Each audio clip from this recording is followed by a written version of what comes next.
तो हेलो दोस्तों, स्वागत है आपके अपने YouTube channel success tuition B K sir में। और मैं हूं बिरसेन सर।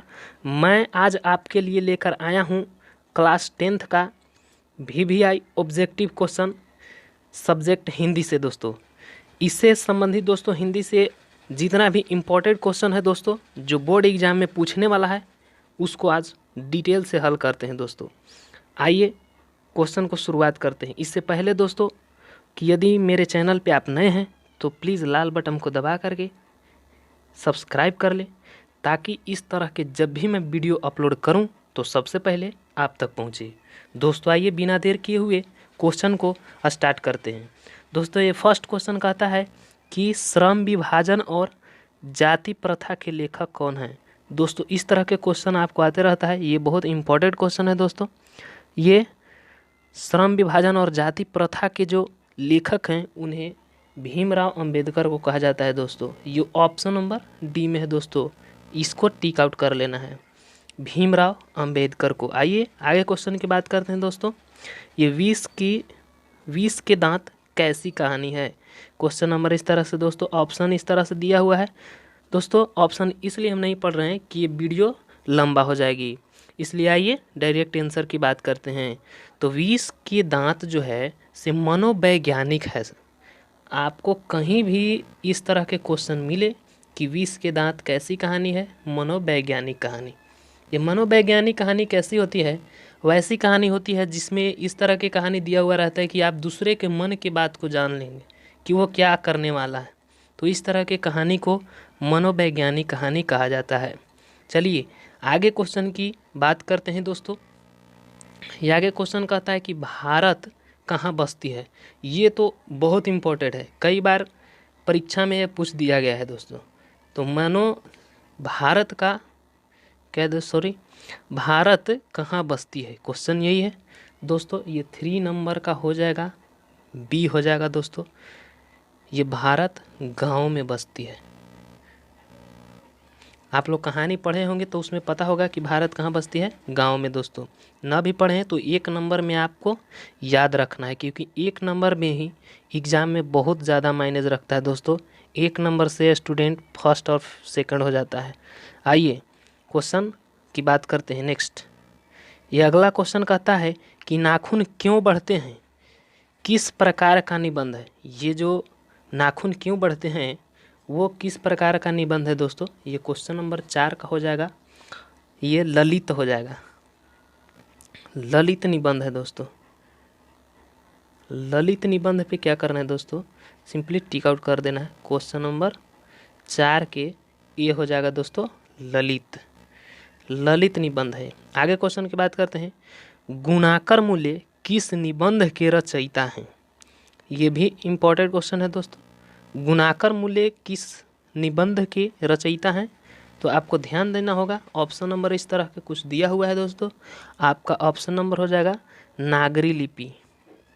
नागरी लिपि जो है ऑप्शन नंबर बी में दिया हुआ है, जो कि बिल्कुल करेक्ट है, उसको टिक आउट कर देना है। दोस्तों आइए आगे क्वेश्चन की बात करते हैं, नागरी लिपि कब एक सर्वदेशिक लिपि थी। ये क्वेश्चन है। दोस्तों ऑप्शन इस तरह के आपको दिख रहा है स्क्रीन पे, तो आप इसको आंसर बता सकते हैं और नहीं बता सकते हैं, तो इसका ऑप्शन नंबर सी हो जाएगा। दोस्तों आपको हमेशा याद रखना है, इस तरह के क्वेश्चन तो हमेशा पूछते ही रहता है। आइए आगे क्वेश्चन की बात करते हैं, ये बहादुर के कहानीकार कौन है। जो बहादुर था उसके कहानीकार कौन है, ये ऑप्शन आपको दिख रहा है, तो ये इसका आंसर हो जाएगा दोस्तों बी हो जाएगा आंसर। अमरकांत जी थे। जो अमरकांत थे वो बहादुर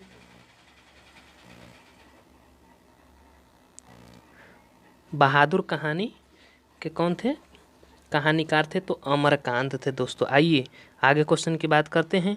ये कह रहा है कि बहादुर कैसी कहानी है, तो आपको ऑप्शन दिया हुआ है, ये आपका आंसर हो जाएगा सी हो जाएगा। दोस्तों सामाजिक हो जाएगा। दोस्तों सामाजिक कहानी था बहादुर। तो आइए दोस्तों आगे क्वेश्चन की बात करते हैं। तो आइए दोस्तों ये 9 नंबर क्वेश्चन कह रहा है कि रामविलास शर्मा निम्नलिखित में क्या हैं। जो रामविलास शर्मा थे वो जो ऑप्शन दिया हुआ है दोस्तों, इनमें से क्या थे? तो ये थे आलोचक थे। क्या थे दोस्तों? आलोचक, जो कि ऑप्शन नंबर मेरा ए में दिया हुआ है दोस्तों। सिंपली टिक आउट कर देना है यहाँ पे। चलिए आगे क्वेश्चन की बात करते हैं दोस्तों। परंपरा का मूल्यांकन निबंध किस पुस्तक से संकलित है? ये देखिए ऑप्शन दिया हुआ है दोस्तों। आपका ऑप्शन नंबर हो जाएगा बी होगा इसमें दोस्तों। परंपरा के मूल्यांकन है दोस्तों, इसको हमेशा याद रखना है। ये 1 नंबर में बहुत इंपॉर्टेंट क्वेश्चन है, VVI क्वेश्चन है, ऑप्शन नंबर बी। आइए आगे क्वेश्चन की बात करते हैं। ये बिरजू महाराज किस शैली के नर्तक हैं? आपको पता ही होगा कि बिरजू महाराज नर्तकी करते थे, तो किस कला से नर्तकी थे? हर एक शैली के अलग अलग नर्तक होते हैं दोस्तों। तो ये जो बिरजू महाराज की बात कर रहा है वो किस कला के थे? ये कथक के थे दोस्तों, जो कि ऑप्शन नंबर मेरा ए में दिया हुआ है दोस्तों। ए को टिक आउट कर देना है, कथक को। तो चलिए आगे क्वेश्चन की बात करते हैं। अभिनव पाठ का लेखक कौन है? तो ये अभिनव पाठ के लेखक कौन है दोस्तों? आपका ऑप्शन नंबर सी हो जाएगा, अशोक वाजपेयी।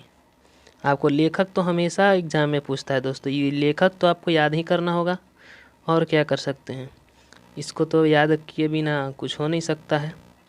आइए, आपको अच्छा नंबर लाना है, मैट्रिक पास करना है, फर्स्ट डिवीज़न लाना है, तो दोस्तों हर एक नंबर को देखना होगा। आइए 13 नंबर क्वेश्चन की बात करते हैं दोस्तों। अभिनव पाठ गद्य की कौन सी विधा है? तो आइए 13 का हो जाएगा आपको ऑप्शन नंबर बी हो जाएगा दोस्तों, यात्रा वृत्तांत। यात्रा वृत्तांत हो जाएगा दोस्तों ऑप्शन नंबर बी। सिंपली इसको टिक आउट कर देना है दोस्तों। आइए आगे क्वेश्चन की बात करते हैं दोस्तों। यह है मछली किस प्रकार की कहानी है? तो मछली किस प्रकार की कहानी है? सामाजिक कहानी था, आप लोग पढ़े ही होंगे, और ना भी पढ़े हैं तो 1 नंबर यहाँ से तो आप आराम से ले सकते हैं। अगर इस तरह के क्वेश्चन आए तो ए को टिक आउट कर देना है कि मछली सामाजिक कहानी था। आइए बिना देर के हुए आगे बढ़ते हैं दोस्तों। ये कह रहा है कि मछली कहानी में किस वर्ग का जीवन वर्णित किया गया है? किस प्रकार के वर्णित किया गया है दोस्तों? ये ऑप्शन दिया हुआ है 4 गो, आपको इस तरह से ऑप्शन एग्जाम हॉल में भी दिया हुआ रहेगा दोस्तों। सिंपली आपको जो आंसर रहेगा इसका आंसर मध्यम हो जाएगा दोस्तों, जो कि ऑप्शन नंबर बी में है। तो मध्यम पे टिक आउट कर देना है। चलिए आगे क्वेश्चन की बात करते हैं। ये आगे क्वेश्चन कहता है कि नौबत खाने में इबादत पाठ के लेखक कौन है? आपको पता होगा कि ये यतीन्द्र मिश्र थे। कौन थे दोस्तों? यतीन्द्र मिश्र। तो यतीन्द्र मिश्र आपका ऑप्शन नंबर बी में दिया हुआ है, सिंपली बी को टिक आउट कर देना है दोस्त। तो चलिए आगे क्वेश्चन की बात करते हैं दोस्तों। हाँ ये दोस्तों आगे क्वेश्चन की बात करते हैं। ये आगे क्वेश्चन कहता है कि बिस्मिल्लाह खां का असली नाम क्या था? ये आपका ऑप्शन भी दिया हुआ है, जो कि ऑप्शन नंबर हो जाएगा इसमें डी हो जाएगा, अमरुदहीन नाम था दोस्तों। इसे भी याद रखना है, बहुत इंपॉर्टेंट क्वेश्चन है दोस्तों। ऑप्शन नंबर डी पे टिक आउट कर देना है दोस्तों। आइए आगे क्वेश्चन की बात करते हैं। ये गांधी जी को महात्मा किसने कहा था? आपको ये तो पता ही होगा, जब गांधीवाद चैप्टर पढ़े होंगे तो ये भी पता होगा कि गांधी जी को है ना महात्मा किसने कहा था। तो ये कहे थे रविंद्रनाथ टैगोर, जो कि ऑप्शन नंबर बी में है दोस्तों। इसे आप टिक आउट कर देना है। ये हिंदी के साथ साथ हिस्ट्री का भी क्वेश्चन है सर, हिस्ट्री में भी कभी कभी दे देता है ये। तो आइए आगे बात करते हैं दोस्तों। ये कह रहा है कि राम नाम बिनु बिरछी जग जन्मा किस कवि की रचना है? ऑप्शन दिया हुआ है, जो कि आपका आंसर हो जाएगा गुरु नानक। गुरु नानक को सर क्या करना है? टिक आउट कर देना है, जो कि ऑप्शन नंबर ए में आपको दिया हुआ है। चलिए आगे बिना देर किए हुए क्वेश्चन की बात करते हैं दोस्तों। गुरु नानक के अनुसार किसके बिना जन्म व्यर्थ है?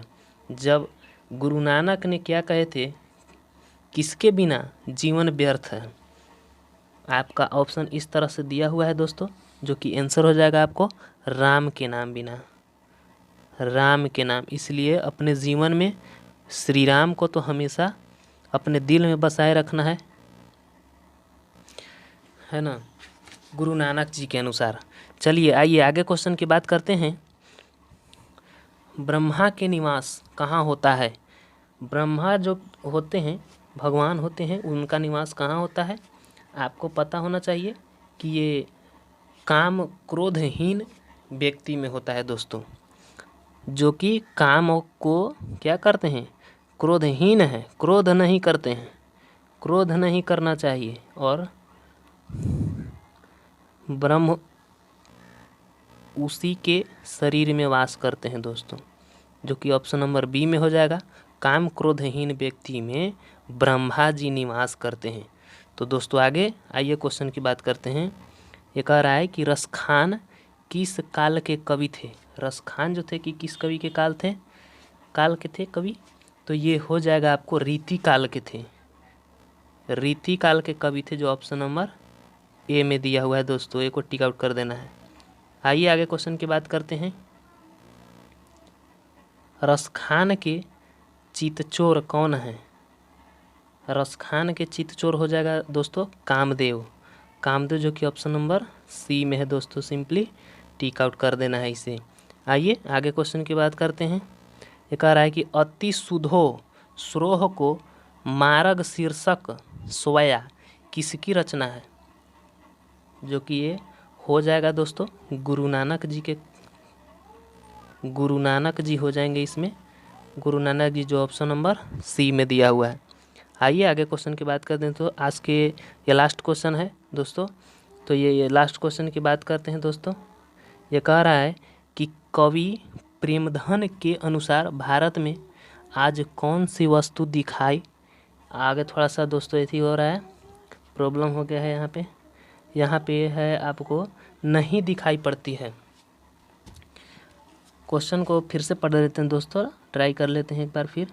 कवि प्रेमधन के अनुसार भारत में आज कौन सा वस्तु दिखाई नहीं पड़ती है? तो ये ऑप्शन आपको इस तरह से जो दिखाई दे रहा है दोस्तों, आपका भारतीयता जो है से आज दिखाई नहीं पड़ता है दोस्तों, जो कि ऑप्शन नंबर ए में है। जिस तरह से पहले के आदमी वेशभूषा में रहते थे भारत के, उस तरह से अब नहीं रहते हैं दोस्तों। इसलिए कवि जी कहते हैं कि अब जो है से भारतीयता देखने के लिए नहीं मिलता है दोस्तों। तो दोस्तों ये मेरा लास्ट क्वेश्चन था आज। फिर मिलेंगे दोस्तों अगले वीडियो में। और इस चैनल को अगर सब्सक्राइब नहीं किए हैं तो प्लीज़ सब्सक्राइब कर ले दोस्तों, और लाइक करें, शेयर करें जितना हो सके। और अगले वीडियो अगर इसी तरह के आपको चाहते हैं दोस्तों तो कमेंट बॉक्स में ज़रूर लिखें। और हम हर एक दिन लेकर के आएंगे आपको 24 से 25 क्वेश्चन, जो 10th क्लास में जो बोर्ड एग्ज़ाम में आने वाला है दोस्तों। तो फिर मिलेंगे अगले वीडियो में। जय हिंद, जय भारत, जय हिंद।